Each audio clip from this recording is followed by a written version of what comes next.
মহেশখালীর ভাসমান টার্মিনালের একটিতে অগ্নিকাণ্ডের ২০ দিন পরও তা পুরোপুরি মেরামত করা যায়নি। মার্কিন কোম্পানি এক্সিলারেট এনার্জি পরিচালিত ওই টার্মিনালের দুটি বয়লারের একটি ক্ষতিগ্রস্ত হওয়ায় সরবরাহ কমাচ্ছে এলএনজির।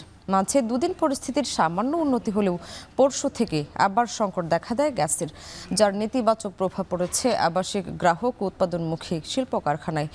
গ্যাস সংকটের সার্বিক পরিস্থিতি জানাতে চট্টগ্রাম থেকে যুক্ত হচ্ছেন শোয়েব রহমান এবং নোয়াখালী থেকে যুক্ত হচ্ছেন নাসিম শুভ। শুরুতেই যাচ্ছি চট্টগ্রামে শোয়েবের কাছে। শোয়েব, জানাবেন ফিলিং স্টেশনগুলোতে এখন গ্যাসের চাপ কেমন দেখছেন আর সার্বিক পরিস্থিতি কেমন দেখছেন? আমি গত পরশু থেকেই চট্টগ্রামের গ্যাস পরিস্থিতি আবার নতুন সংকটের মধ্য দিয়ে যাচ্ছে। বিশেষ করে সিএনজি স্টেশন পাম্পগুলোতে আমরা রয়েছে এবং সেখানে দেখেছি যে ভোর 6টা থেকে অনেকে লাইন দিয়ে এখানে দাঁড়িয়েছিলেন, কিন্তু গ্যাস পাচ্ছিলেন না।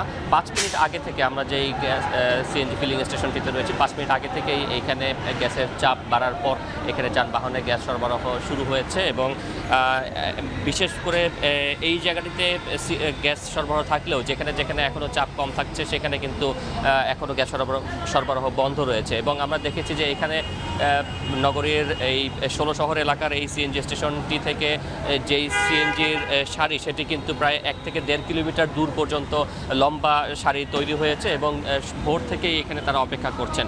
বলছেন যে প্রতিদিনই এভাবে তাদেরকে ঘন্টার পর ঘন্টা এখানে তাদের কর্মঘণ্টা অতিবাহিত হচ্ছে এবং দীর্ঘক্ষণ এখানে থাকার কারণে দিনের একটি বড় অংশই কিন্তু তাদেরকে সিএনজি ফিলিং স্টেশনগুলোতে গ্যাসের অপেক্ষায় কাটাতে হচ্ছে, যে কারণে তাদের আয় রোজগারেও কিন্তু আসলে ভাটা পড়েছে। কাঙ্ক্ষিত পরিমাণের ইনকাম কিন্তু তাদের হচ্ছে না।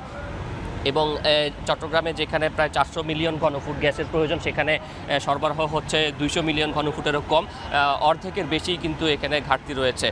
যে কারণে শুধুমাত্র সিএনজি ফিলিং স্টেশন নয়, এর পাশাপাশি বাসাবাড়িতেও কিন্তু এর প্রভাব পড়েছে, রান্নার বান্না সহ নিত্য কাজেও কিন্তু এর প্রভাব পড়েছে। এবং এর পাশাপাশি যেহেতু অনেক বিদ্যুৎ কারখানা বিদ্যুৎ কেন্দ্র রয়েছে যেগুলো গ্যাসের মাধ্যমে পরিচালিত হয়, সেখানে গ্যাসের চাপ না থাকার কারণে বিদ্যুৎ উৎপাদন ব্যাহত হচ্ছে, যার পরিস্থিতিতে কিন্তু চট্টগ্রামে লোডশেডিংয়ের মাত্রা গেল কয়েকদিন ধরে ব্যাপক হারে বৃদ্ধি পেয়েছে এবং এই কারণে কিন্তু মানুষের আসলে ব্যাপক ভোগান্তি হচ্ছে। এবং এই বিদ্যুৎ কেন্দ্রের পাশাপাশি যে উৎপাদনমুখী শিল্প কারখানাগুলো রয়েছে, রপ্তানিমুখী কারখানা রয়েছে, সেখানেও উৎপাদন ব্যাহত হচ্ছে এবং তারা বলছেন যে এইভাবে গ্যাসের সংকট থাকলে সেক্ষেত্রে তাদের যে ক্রয়দেশ রয়েছে সেই ক্রয়দেশের পণ্যগুলো যথাসময়ে তারা উৎপাদন এবং সরবরাহ করতে পারবেন কিনা সেটি নিয়েও কিন্তু তাদের মধ্যে এক ধরনের শঙ্কা রয়েছে। বিশেষ করে যেহেতু 20 দিন ধরে এই সংকট রয়েছে, 20 দিন ধরে এই সংকটের এখনও পর্যন্ত কোনো সমাধান না হওয়ায় কিন্তু তারা হতাশ হয়ে পড়েছেন। এবং কর্তৃপক্ষ যেটি বলছে যে যেই এক্সিলারেট এনার্জির টার্মিনালটি ক্ষতিগ্রস্ত হয়েছে অগ্নিকাণ্ডের ঘটনায়, সেখানে 2টি বয়লার রয়েছে, 2টি বয়লারের মধ্যে একটি ক্ষতিগ্রস্ত হয়েছে এবং সেটি পুরোপুরি ঠিক করে না তোলা পর্যন্ত কিন্তু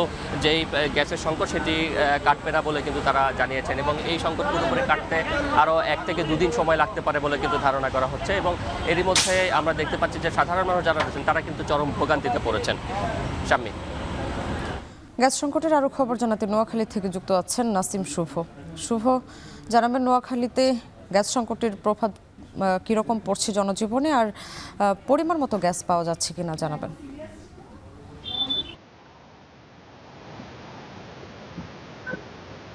সামনে চট্টগ্রামের মতো একই পরিস্থিতি কিন্তু নোয়াখালীর, অর্থাৎ গত কয়েকদিন থেকে সারা দেশে যে গ্যাস সংকট, সেই গ্যাস সংকটের প্রভাব কিন্তু উপকূলের জেলা নোয়াখালীতেও পড়েছে। এবং এই গ্যাস সংকটের প্রভাবে নোয়াখালীর যে 2টি বেসিক শিল্পনগরী রয়েছে, সেই 2টি শিল্পনগরীতে যে সকল শিল্প প্রতিষ্ঠানগুলো রয়েছে সেগুলোর উৎপাদন অনেকাংশে বন্ধ রয়েছে বলা চলে।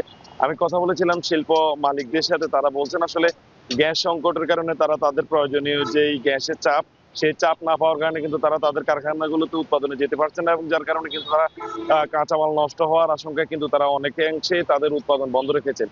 এর পাশাপাশি কিন্তু নোয়াখালীতে যেই বিদ্যুৎ কেন্দ্রগুলো রয়েছে, সেই বিদ্যুৎ কেন্দ্রগুলো গ্যাস পর্যাপ্ত না পাওয়ায় কিন্তু তারা তাদের বিদ্যুৎ উৎপাদনে যেতে পারছে না, যার কারণে কিন্তু পুরো শহর জুড়ে দিন এবং রাতের অধিকাংশ সময় লোডশেডিং থাকছে। এছাড়া নোয়াখালীর যে বাসা বাড়িগুলো রয়েছে এবং যে ফিলিং স্টেশনগুলো রয়েছে সেগুলোতেও কিন্তু গ্যাস সংকট চরম আকার দেখা দিয়েছে। বিশেষ করে বাসা বাড়িগুলো থেকে দিনের অর্ধেকের বেশি সময় কিন্তু গ্যাস থাকে না। আর ফিলিং স্টেশন যেগুলো রয়েছে সেগুলোতেও কিন্তু সিএনজি এবং অন্যান্য যানবাহন যেগুলো আসলে সিএনজি চালিত, সেগুলো চালকরা কিন্তু দিনের দীর্ঘ সময়ে দাঁড়িয়ে থেকেও তারা গ্যাস পাচ্ছেন না, যার কারণে কিন্তু তারাও বাড়তি ভাড়া নেওয়ারও এক ধরনের অভিযোগ উঠেছে সাধারণ গ্রাহকদের কাছে। তো সামনে এই ছিল আসলে নোয়াখালী থেকে গ্যাস সংকট নিয়ে আমার কাছে এখন অবধি সব শেষ।